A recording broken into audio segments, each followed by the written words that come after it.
بسم اللہ الرحمن الرحیم۔ السلام علیکم ورحمۃ اللہ وبرکاتہ۔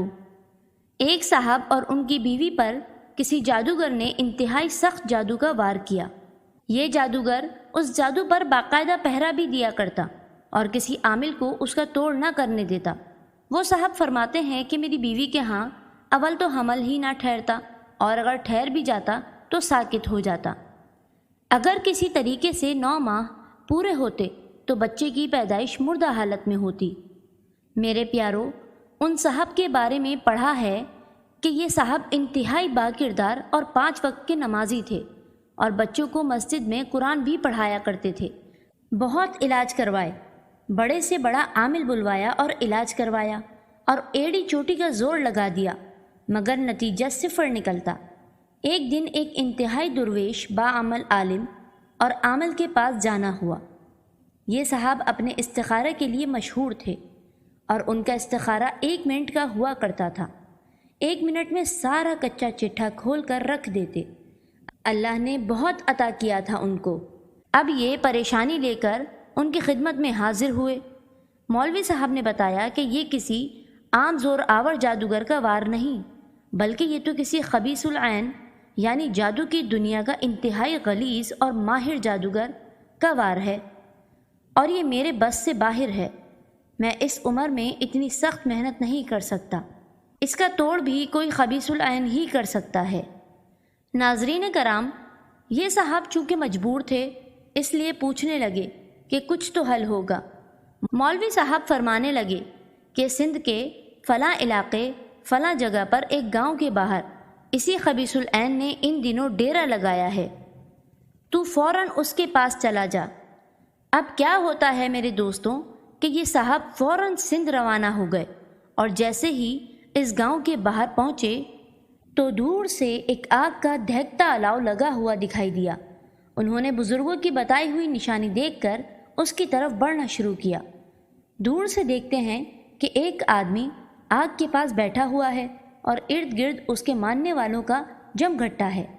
ابھی 1 ایکڑ دور تھے کہ وہ شخص اچھل کر کھڑا ہو گیا اور زور زور سے چلانے لگا کہ وہ دیکھو آ گیا جادو کا ڈسا، وہ آ گیا قرآن پڑھانے والا۔ یہ اس کے پاس پہنچے اور اپنا مقصد بتایا۔ اب خبیث العین خوشی سے پاگلوں کی طرح ناچنے لگا اور بولا، جاؤ فلاں کے پاس جاؤ، فلاں کے پاس جاؤ، یہ جو گرا لگی ہے کھلواؤ اپنے مولویوں سے۔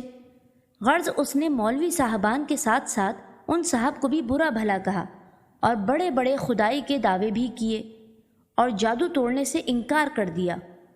یہ صاحب واپس آئے اور اپنے رب کو پکارا کہ یا اللہ، یہ بھی مخلوق ہے، تو چاہے تو کیا نہیں ہو سکتا۔ یہ ظالم مجھ پر غالب آ گئے ہیں اور ظلم کرنے سے باز نہیں آ رہے، اور رو رو کے اللہ کے حضور التجائیں کیں۔ دفعتاً دل میں القا ہوا کہ جادو کا توڑ تو آقا کریم صلی اللہ علیہ وآلہ وسلم نے معوذتین سے کیا تھا، اور جادو بھی انتہائی سخت بلکہ آخری درجے کا تھا۔ جب آقا کریم صلی اللہ علیہ وآلہ وسلم نے معوذتین سے یہ جادو توڑا تو میں بھی معوذتین ہی پڑھتا ہوں۔ اب انہوں نے اللہ کا نام لیا، اور اسی رات سے باوضو ہو کر مسجد میں جا کر معوذتین اس جادو کی توڑ کی نیت سے پڑھنا شروع کی۔ یہ پوری رات پڑھتے رہے، اور وقتاً فوقتاً دن کو بھی ورد چلتا رہتا، ہر وقت باوضو رہنے لگے۔ غالباً 6 دن رات کو اونگ آ گئی، اور اچانک خون کی پوری بالٹی ان کے اوپر جیسے کسی نے گرا دی ہو۔ یہ بہت پریشان ہوئے، اٹھے، مسجد کے ساتھ ہی کنواں تھا، وہاں نہائے دھوئے اور کپڑے بھی پاک کیے، مسجد دھوئی۔ اب سوچا بیوی کی بھی خبر لوں۔ گھر پہنچے تو وہاں بھی یہی حال تھا، اور بیوی انتہائی پریشان تھی۔ بیوی کو دلاسا دیا اور فرمانے لگے کہ بھلی مانس، اب کچھ ہلچل ہو گئی ہے، انشاءاللہ اب کام بن جائے گا۔ ایک نئے ولولے سے اسی رات سے پھر دوبارہ مسجد میں عمل شروع کر دیا۔ 9ویں دن پھر وہی ہوا، اونگ آئی اور دونوں میاں بیوی پر خون کی بالٹی گرا دی گئی۔ انہوں نے ہمت نہ ہاری اور پڑھنا جاری رکھا۔ 13ویں دن صبح کے وقت وہی سندھ والا خبیث العین مسجد میں داخل ہوا، اور آتے ہی پیروں میں گر کے معافیاں مانگنے لگا۔ ان صاحب نے اسے بولا کہ تو مجھ سے کیوں معافیاں مانگ رہا ہے؟ کہنے لگا کہ اللہ کے واسطے مجھے معاف کر دیجیے، پھر بتاؤں گا۔ انہوں نے معاف کر دیا اور وجہ پوچھی۔ کہنے لگا کہ آپ میاں بیوی پر جادو میں نے کیا تھا۔ جب آپ مسجد میں عمل کرنے بیٹھے تو میں بھی آپ کے مقابلے پر بیٹھ گیا، اور روزانہ میرا کیا ہوا جادو مجھ پر ہی الٹا چلنے لگا، اور میرے موکل میرے دشمن ہو گئے۔ یہ صاحب فرمانے لگے کہ اگر یہ بات تو نے مجھے پہلے بتا دی ہوتی تو تجھے میں کبھی معاف نہ کرتا۔ بہرحال یہ جادوگر معافیاں مانگ کر اپنی جان بچا کر واپس سندھ لوٹ گیا، کیونکہ اگر وہ معافی نہ مانگتا تو جان سے ہاتھ دھو بیٹھتا۔ انہوں نے اللہ کا شکر ادا کیا، مگر جادوگر کی صلح کا اعتبار بھی نہ کیا، اور 41 دن مسلسل عمل کرتے رہے۔ اس کے بعد اللہ نے ان کو نرینہ صحت مند اولاد سے نوازا، اور 2 سے زائد بیٹے عطا فرمائے، اور بندش ہمیشہ کے لیے ٹوٹ گئی۔